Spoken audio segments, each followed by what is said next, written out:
Welcome to another edition of the Rival Podcast, and this time around, we're pleased to be joined by a former Canadian top contender, even world contender, a career that spanned 15 years in the professional ranks. He now has his own podcast, Lightning Strikes. You may have caught our CEO, Russ Sandberg, on that podcast. He's also a boxing analyst and overall a friend of the Rival family, Tony Lewis. Tony, how are you today? Thanks for having me, Matt. It's an honor. When you hear that 15 years in the pro ranks, does it still feel a little bit weird for you to know that you've moved on and are not fighting anymore? Most days I accept and I live with it, and I'm very content with what I was able to accomplish. But once in a while, I get fleeting thoughts that like there can always be one more. There always steps in my head. Like I took on the world, I collected regional belts, fought for world title. I was world ranked for a long time, fought the best.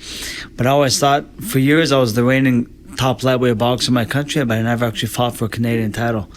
So suddenly I get thoughts like, well, man, I could always maybe come back and snatch up a Canadian belt. I thought of it. Really? Yeah. But if you were to come back, it would not be a lightweight anymore. If I was to come back, I think 147 would be reasonable. And Cody Kelly is currently holding the Canadian title at 147. And I think maybe that could be a doable fight.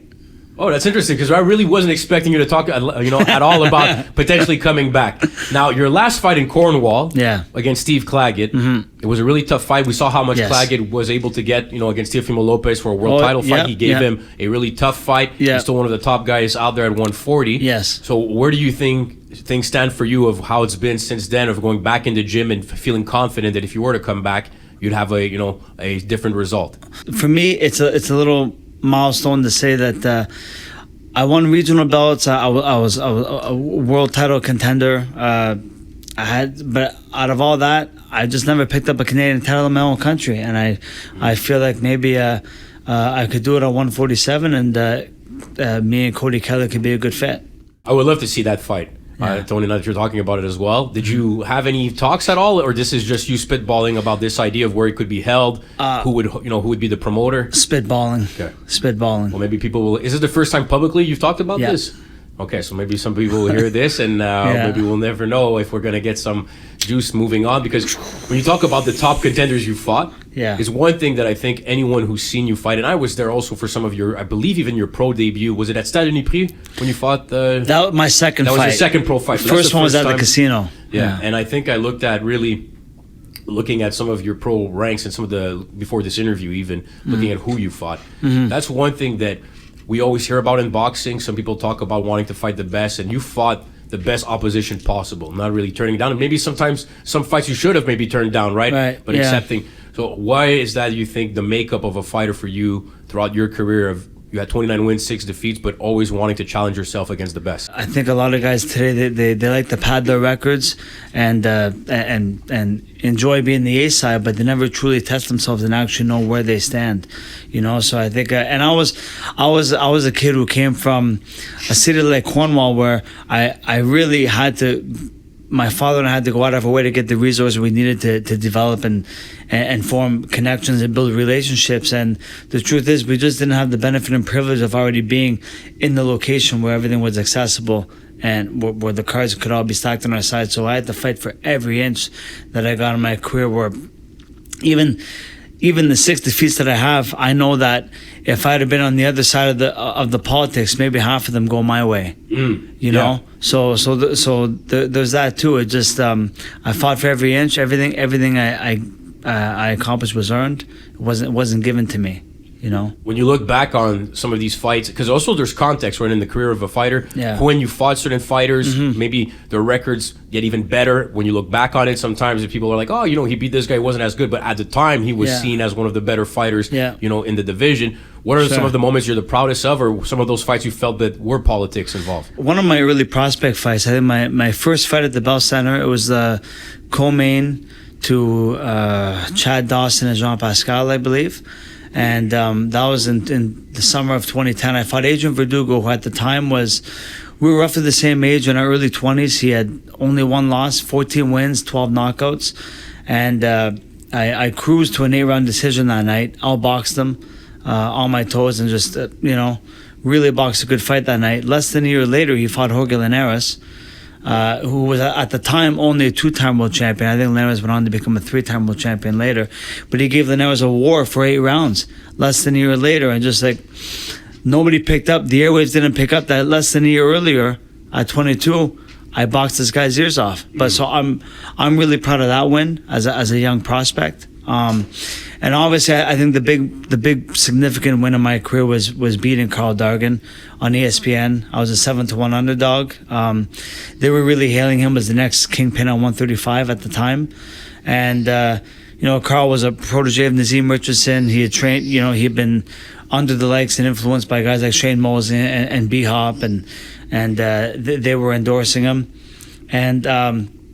By far, Carl Dargan was probably the most naturally talented boxer I ever fought, but I'm really proud of the performance because it was my best, most dominating performance, and I was at my best when my best was needed. So I'm especially proud of that performance. The Ivan Redkach fight is one that comes to mind. Yes. That you could have had the decision go your way. Sure. There's been others as well. What would you say as a former fighter, maybe coming back, but somebody who's recently retired, looking down on some of these other prospects or other prospects who look up to you, I should say, what would be your suggestion on how to approach certain fights versus some of these top prospects, knowing the locations, or maybe sometimes you're not going to have everything in your favor? What would be the advice you could give these younger fighters? Train like a demon. Train like a demon. Always be in the gym. Listen. Be coachable. Be coachable. Have good character.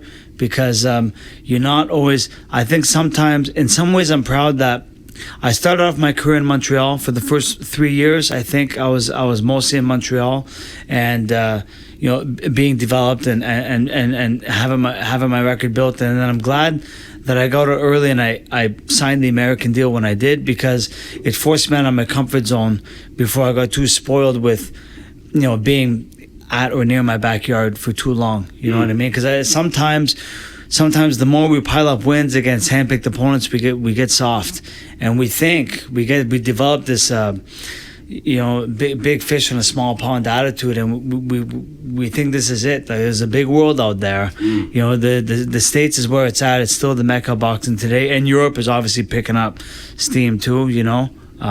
So it's good to get out of your comfort zone early, and when you're ready to take the fights and take the smoke, take it. I want to wait till this age or that age. Just wherever your development is at. Not everybody develops at the same speed. If you're 25 and I was looking to do this when I'm 30, but if you're ready now, physically, do it now.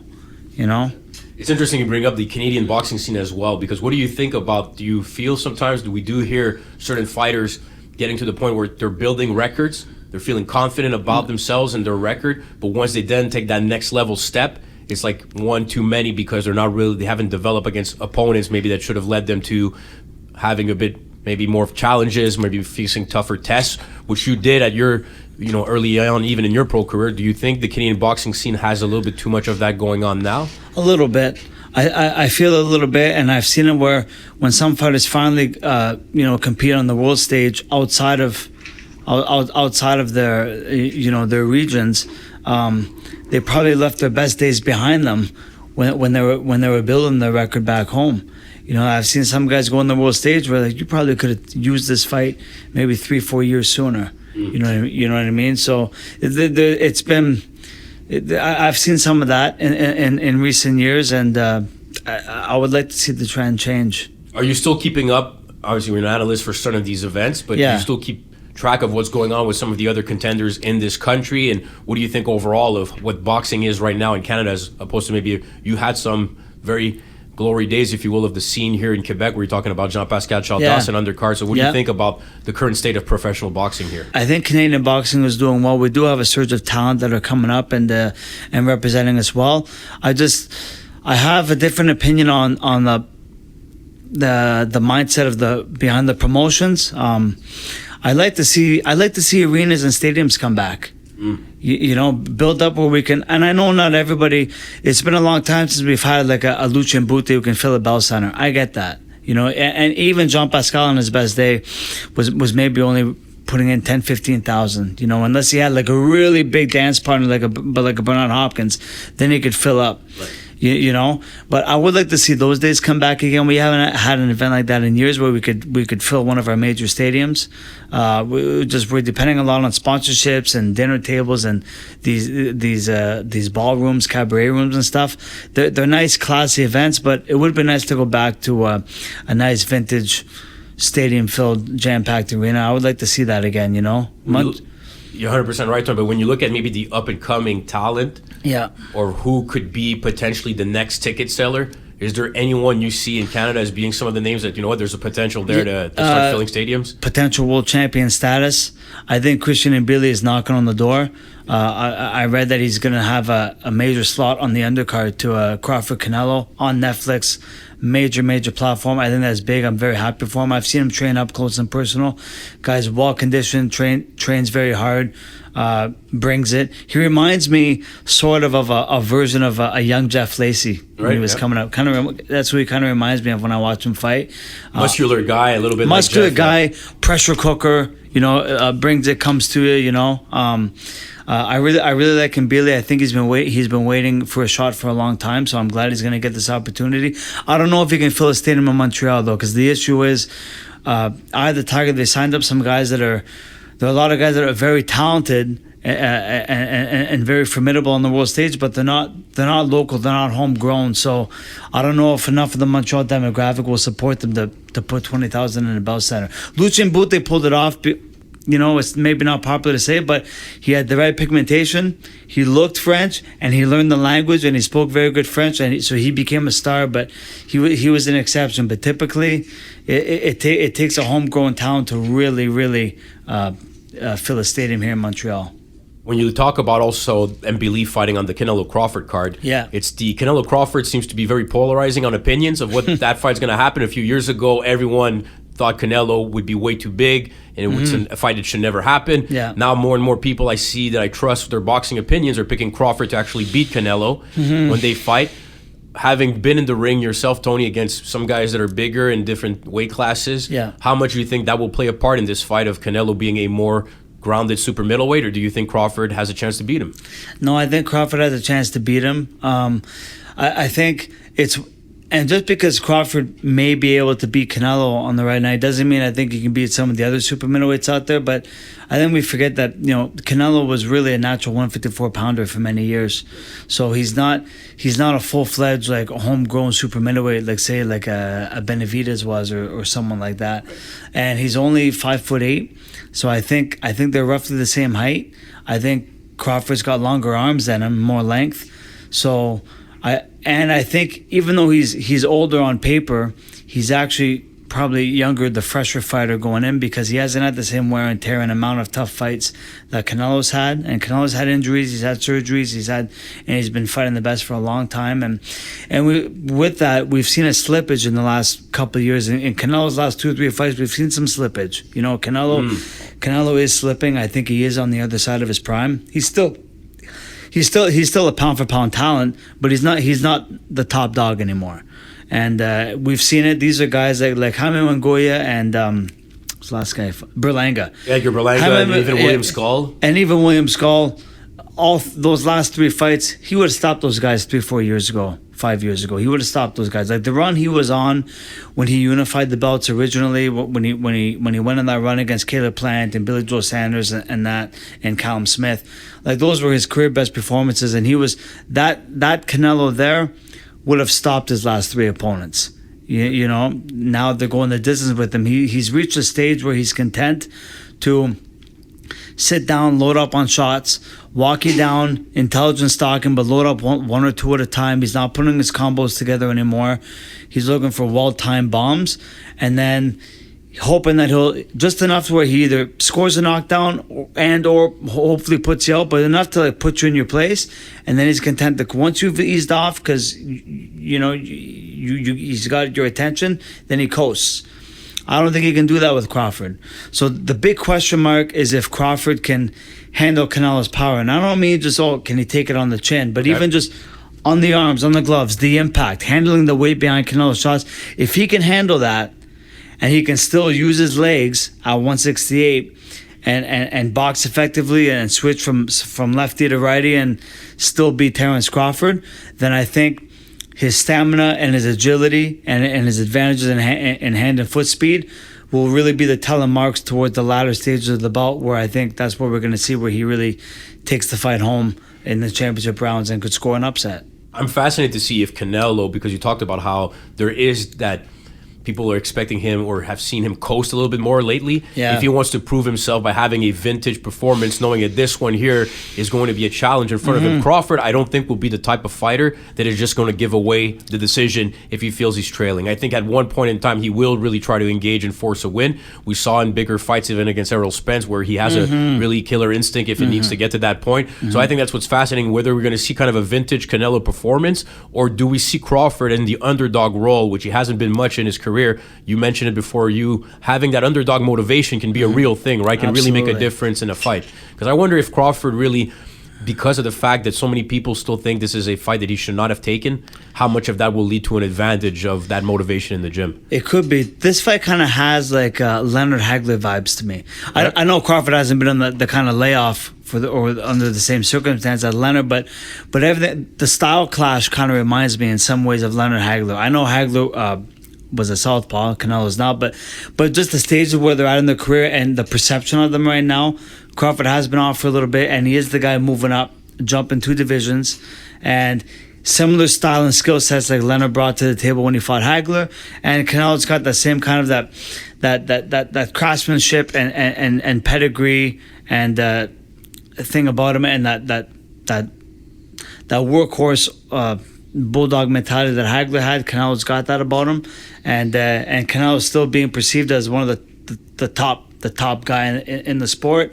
Hagler was that guy when Leonard came back, and but I feel the way the styles could clash, we could see a lot of interesting contrasts where like maybe Canelo's carrying the load for the bulk of the round, just chipping away, banging away, and like getting shots off here and then banging the arms, and while Crawford's moving, trying to size up and get his rhythm, and then Crawford steals it in spots with these flashy combos and these spurts, these intervals throughout the round where it gets the oohs and ahs of the crowd. Like maybe he doesn't have to hurt Canelo. Leonard didn't hurt Hagler. He doesn't have to hurt him. He just has to score points and win.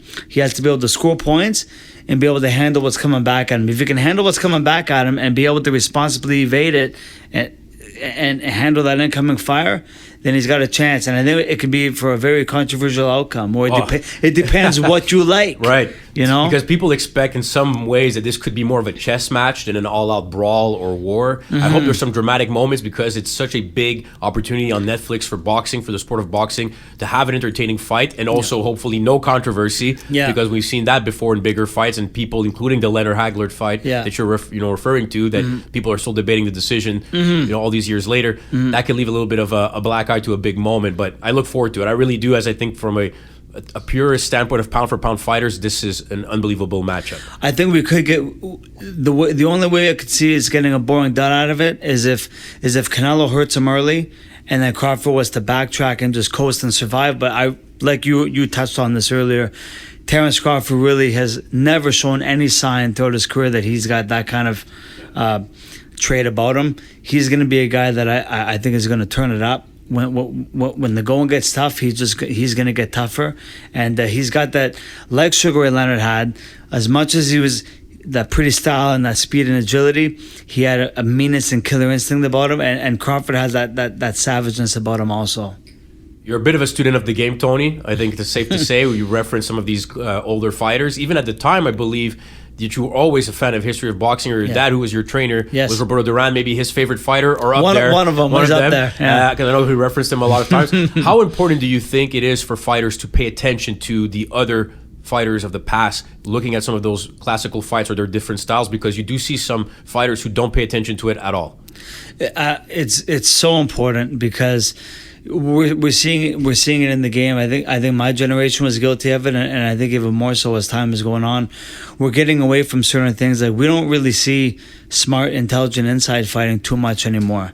Like the days of Duran, the days of Chavez, guys like that. Like, even before them, yesteryears, a lot of the days it was very commonplace when you fought inside in the 40s and 50s and that, where like the manipulation of the arms and gloves and like knowing how to use their momentum against them and like bumping for space and like to create angles and openings for punches. Like you don't see too much of that anymore. Like you see guys fighting inside because they just happen to be in close, but they're exchanging. But you're not seeing really the craft anymore when you're up close and personal, like shoulder to shoulder with your opponent, and even just guys fighting off the bounce. Even now, reversing it, outside boxing, you don't see too many guys that are confident in fighting on their toes anymore for the full duration of a bout, and they really pace themselves, and it's in spurts if you see it at all, and it's a lot more like sidestepping and shuffle steps and pivots and this and that, and everything is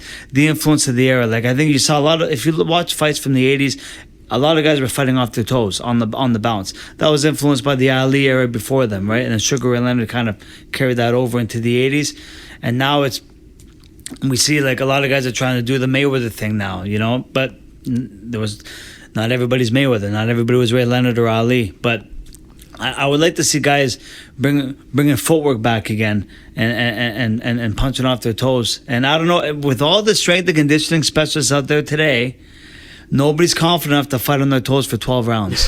They don't think they have the cardio to do it.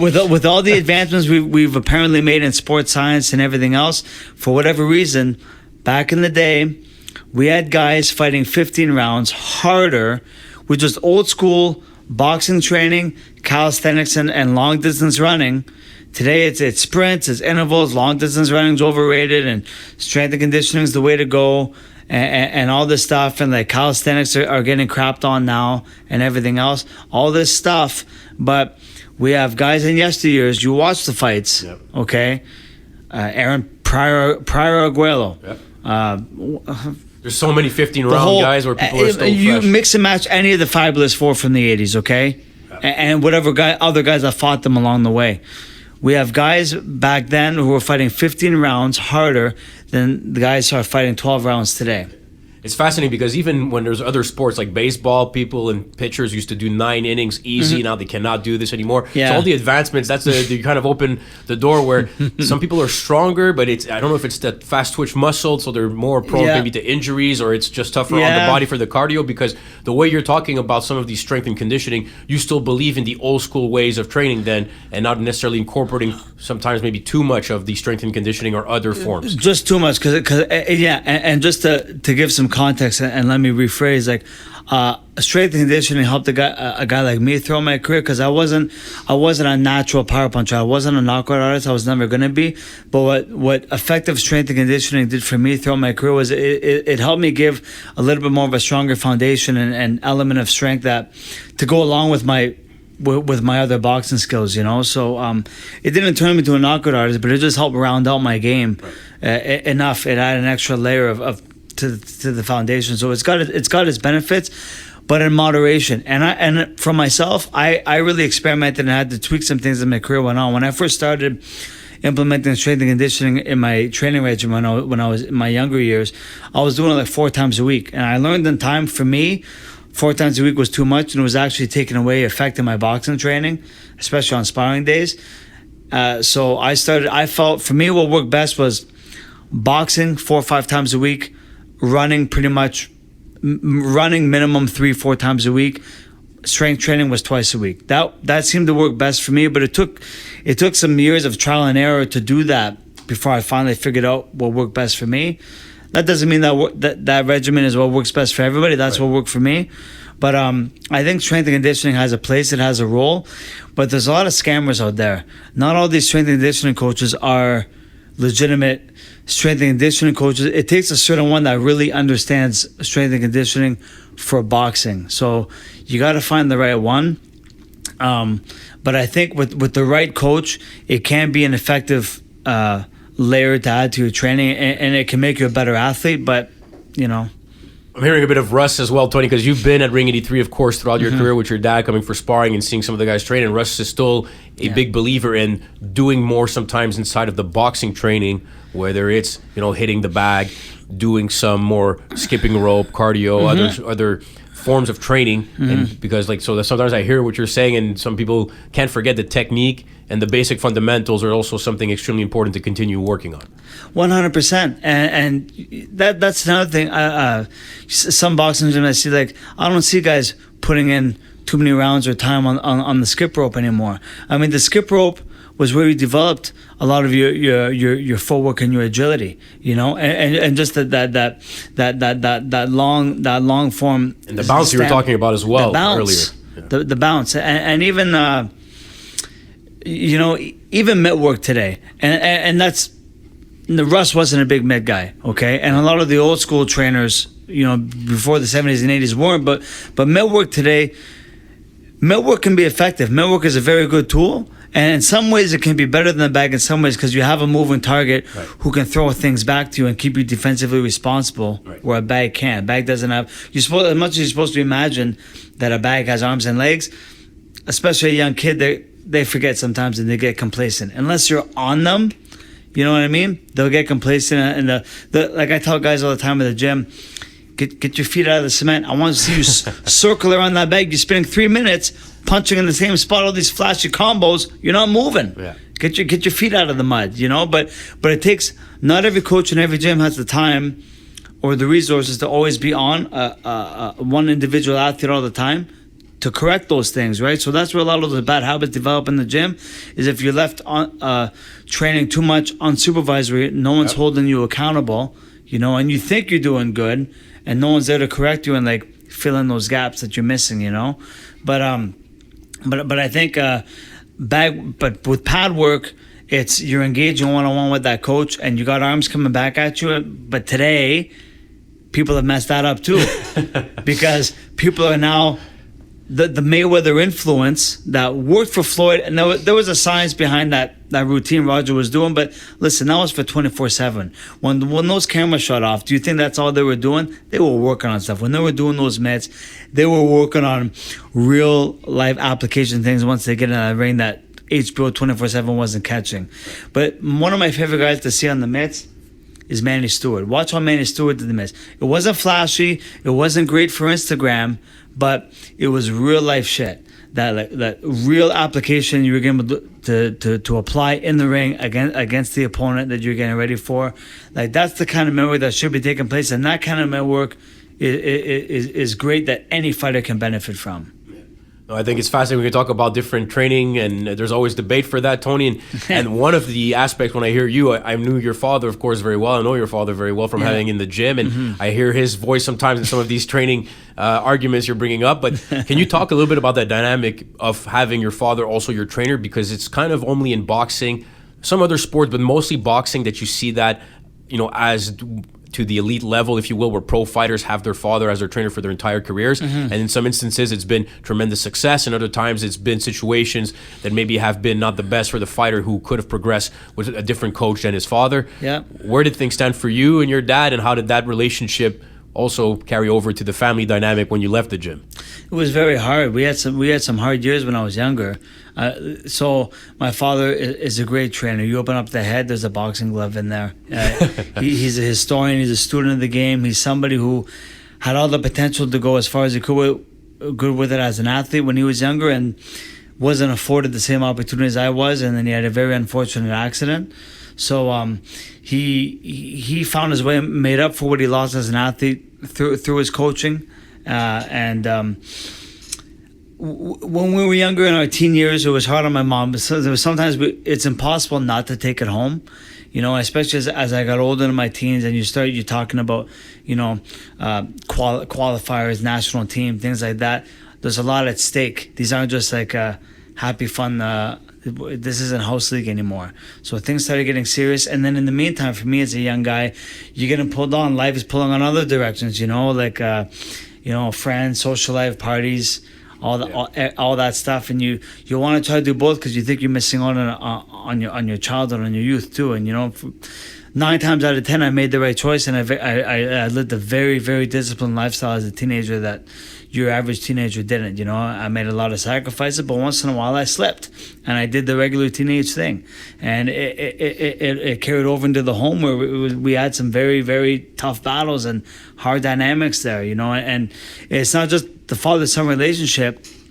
if they're still with the mother and everything, and if there's other siblings at home, it's hard because it becomes a thing, a dynamic where like there's an element in the home where it's just about me and dad, and it's not. You know, like I had a sister who was also looking to get that validation for whatever she was trying to do and accomplish in her youth, you know, from her dad, and he had a wife, and that mother also had a son who was giving up, sacrificing her time that she could see me, so I could look to try to chase this dream that I had, you know.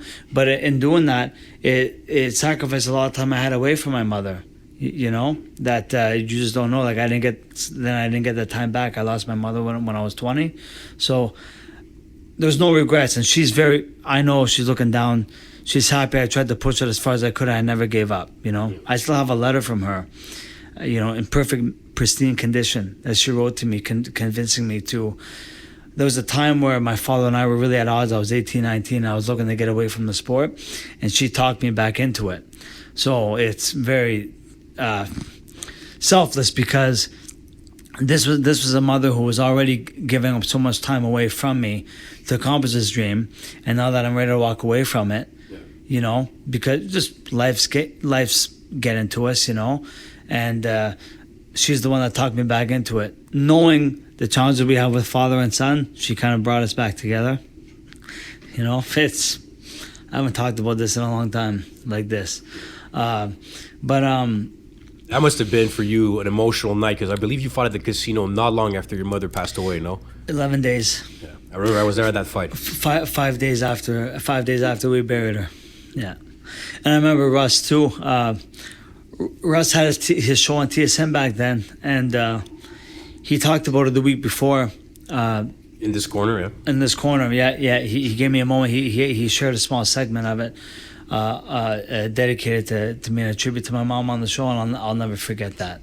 That's why I'm here. Yeah. And you're still, of course, stayed with your dad throughout your career in professional boxing. So that bond that really brought us. Unfortunately, losing my mother really forced us to recalibrate a lot of things, and we really came together after that, and we were rock solid. And the only times we had where it was tough, and like the older I got now, especially looking back now, as you get older and wiser in life experience, you see where, like, as the athlete, you just want to fight, you know?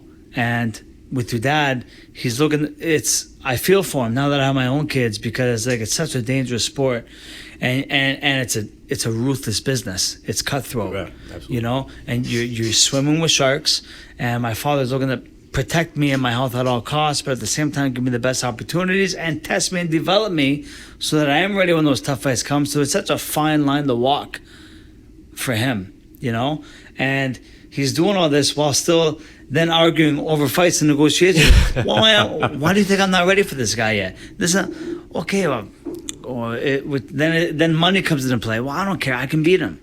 When you're younger, you know, it took me years to understand, like, that whole risk versus reward system, and that just because we're not taking this fight right now, it's not out of fear, and who cares what the public or the media is going to say, but it's because the business isn't making sense. Mm-hmm. You know, and it took me years to recognize that, where like I probably could have saved myself a lot of battles with my dad if I could have understood how the business worked first.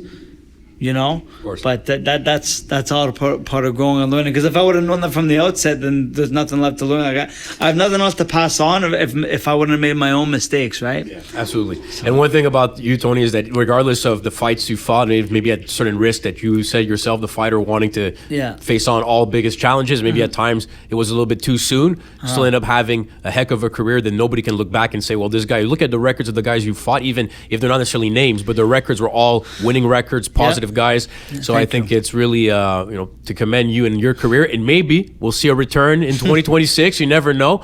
I do think you're doing a heck of a job with the Lightning Strikes podcast. Thank you. You know, keeping up with a lot of we need more media in this country or North America in covering boxing in general, especially a former fighter like yourself. I think it's amazing. So thank you, Tony, for taking some time today, and hope to see you soon. Thanks for having me, Matt. Honored to be on. Thank you. Take care, brother.